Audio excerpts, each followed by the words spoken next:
یکی نیست یقه اینا رو بگیره چرا کنده‌کاری کردی، خرابکاری کردی، چرا نمیای درست نمیکنی؟ اینجا چهارراه شهریار شیروان.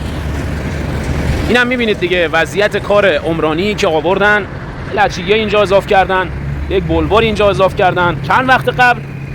تقریبا 2 ماه قبله. 2 ماه بیشتره دیگه، 2 ماه واقعا بیشتره.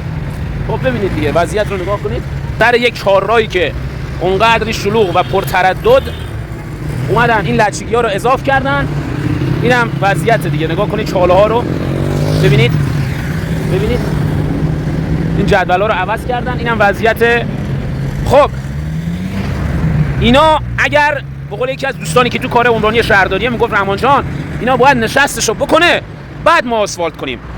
خب این الان اینجوری نشست کرده برادر عزیز، مسئول عمرانی عزیز. البته من دستمو اینجوری بگیرم بهتره، که از مسئولین دیدم دستشو اینجوری گرفته، دستم این باید الان یا شن میخواد یا خاک میخواد، پس بیار بریز پر کن بذار باز نشست کنه، نه اینکه این الان اینجوری چاله ماشینا بخوره. بابا شما سوار ماشینای دولتی میشین، از لوازم یدکی و اوستاکار و این و اون سر در نمیارید، نمیدونید چقدر خسارته.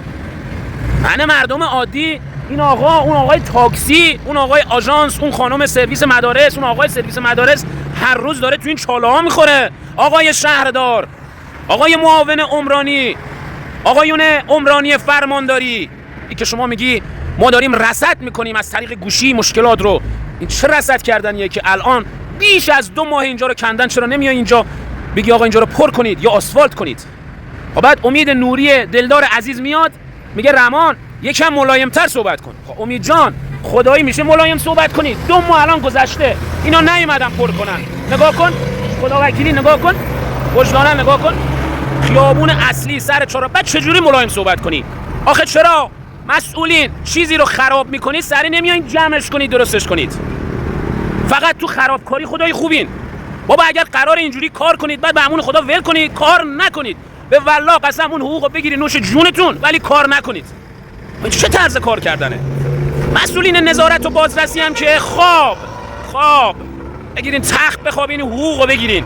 به والله قسم شماها باید جوابگوی این همکاریا باشید.